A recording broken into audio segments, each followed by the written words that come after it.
We are back. Peanut Gallery, take it away. So I'm going to start off with a little bit of drama here too, because so a lot of wrestlers have been receiving stem cell treatment. So MVP has, Sami Zayn, Ivar. Yep.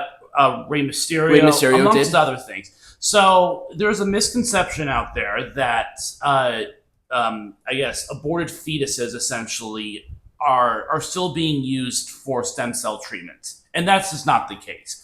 Stem cell treatment has advanced far enough to where essentially aborted fetus cells are being used in the production of stem cells. Now, to my knowledge, that a lot of these stem cells are essentially like grown. They're artificial now. Yeah, because we know enough about stem cells where we can replicate it. Grow them in a lab. Right. But yes, stem cells are being used, especially by athletes who want to prolong their careers, like Rey Mysterio. And they're getting him into parts where they have issues. So Rey Mysterio had it in his knees primarily. Ivar's having it in his back right now. His back in his neck. And the MVP, I think, is in his knees, if I'm not mistaken. MVP is in his knees, yes. But, yeah, Rey Mysterio has had a history of knee problems. Ivar, obviously, is out because his back is having issues. Same thing with MVP. But in order to prolong these stars' careers, they've been taking up stem cell therapy treatments. And they're going down to Mexico to get this done primarily, yes? Oh, well, I know that Sami Zayn is. I don't know about the others. I know Ray's was. I believe Ivar's is because I think Ivar's going to the same clinic. Oh, okay. So there must be a clinic that they're all going to. Yeah. There's a recommended clinic of some sort to get these treatments. But that makes sense. It's cheaper to get it down in Mexico. Hell, if I had the money, I would get it. I would 100% do stem cells. Anyways, that's all I've got on that front. But yeah, people have been bitching about that a little bit too. So. Yeah, I saw that. I'm like, I don't know why you guys are having such a bitch fit about stem cells. It's great. I mean, there's going to be a point in time, maybe we can use these stem cells to help out with Alzheimer's patients and maybe traumatic brain injuries. Think of the revolution that could happen. That'd be crazy. We talked a lot about this. We can kind of skip over this one. So JBL, not only has he appeared in TNA, but he's also appeared in GCW in this past week. And AAA. Yeah, and he said something very interesting about the reason why he's doing this, because he is still under a Legends contract with WWE. But he said that he is, quote, talent scouting for Triple H. I don't know what that means. He could theoretically... He could very well be talent scouting on behalf of Triple H. And I wonder if he's like, I want to be a little more in presence on television to sort of see what's going on. I like it. I like the idea of doing it, and it gives JBL essentially a new role, because that role was previously done by William Regal a lot. That was done by JR.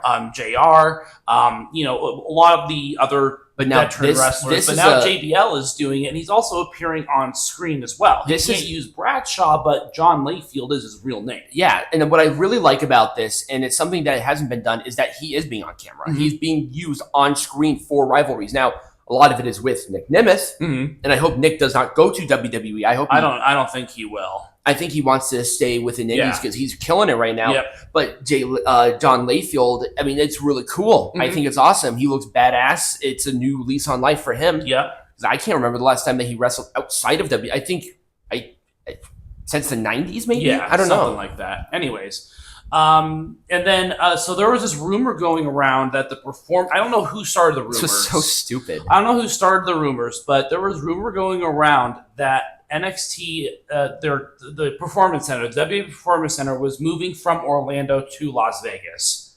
While it would be cool because I happen to live in the city of Las Vegas, the rumors were quashed. Yeah. It's not happening. I mean, there's a lot of things moving here to Vegas, and I'm assuming that they're like, well, you have the Apex there, might as well bring in the Performance Center. Why would you? I don't know why you do that. According to Shawn Michaels, who runs the Performance Center, essentially, there was a little bit of chaos backstage. Like, people were concerned. They were legitimately concerned about picking up their lives and moving to Vegas. Okay. And I mean, that's a lot. Yeah, it is. It's quite a lot. It's a big change in environment, but he said that there's no plans on moving. Okay. That they are staying there.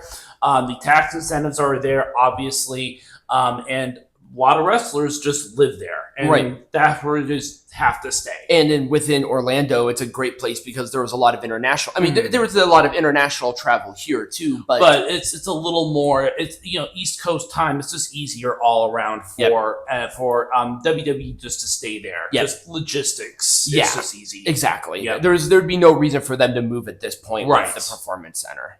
So AEW's new show, I guess they're moving Grand Slam from a regular television show to a pay-per-view for next year. And this is happening in Suncorp Stadium, which happens to be in Brisbane.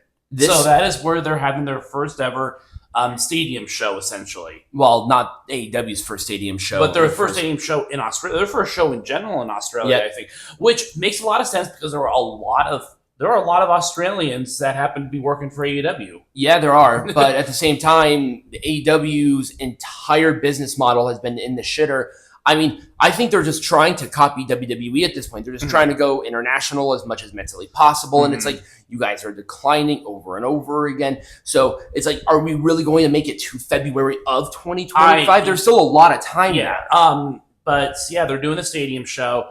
I think it's good because Brisbane is preparing to do the Olympics in 2032, so obviously the infrastructure is there, and I am expecting quite a few New Japan people to show up at this. Yeah, probably. I mean, they're not that far away. No, they're not. They're in the same time zone, too. So we all knew that Ricochet was going to show up. This was cool. I love this.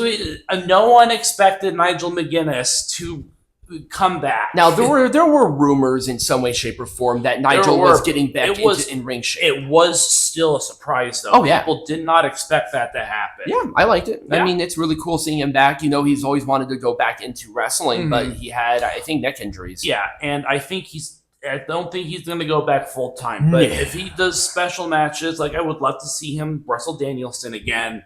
Just harken back, especially since Danielson's on his retirement tour. Right, exactly. But amongst other things, it's kind of cool. It was a surprise that really not a lot of people saw coming. Right, I didn't see it coming at all. So obviously, we talked about Sid dead. We talked about Sid, he dead.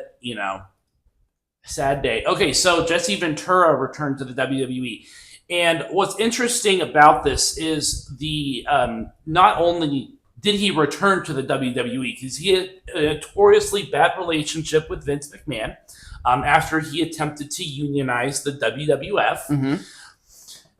And the reason that he stated he was coming back, so he's not back on a manager or full-time basis.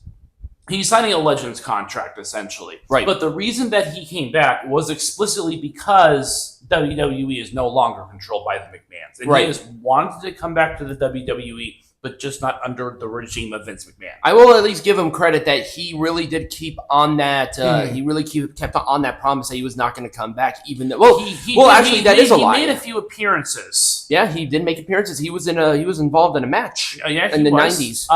And he also did a few things in the 2000s and 2010s as well. He was guest GM for a night when Raw was doing that. Yep. But he never came back on a full-time basis. It was just a per-appearance basis. So this is actually a pretty big deal for him to come back as in the Legends contract. Right, and talk about a wealth of knowledge with Jesse Ventura. I mean, really, the body was a big part of very early WWF. So that's really cool. Yep. We talked a little bit about this, but I do want to talk about a couple of things with regards to this documentary. So WWE Studios, I don't know what their involvement in this is. Some people say that they are a little bit involved, but just don't want their name on there. Other people are saying that there's no involvement at all. My guess is that they are involved because they have to get footage of Vince McMahon, and who owns all the footage of Vince McMahon's entire career? WWE, basically. Exactly.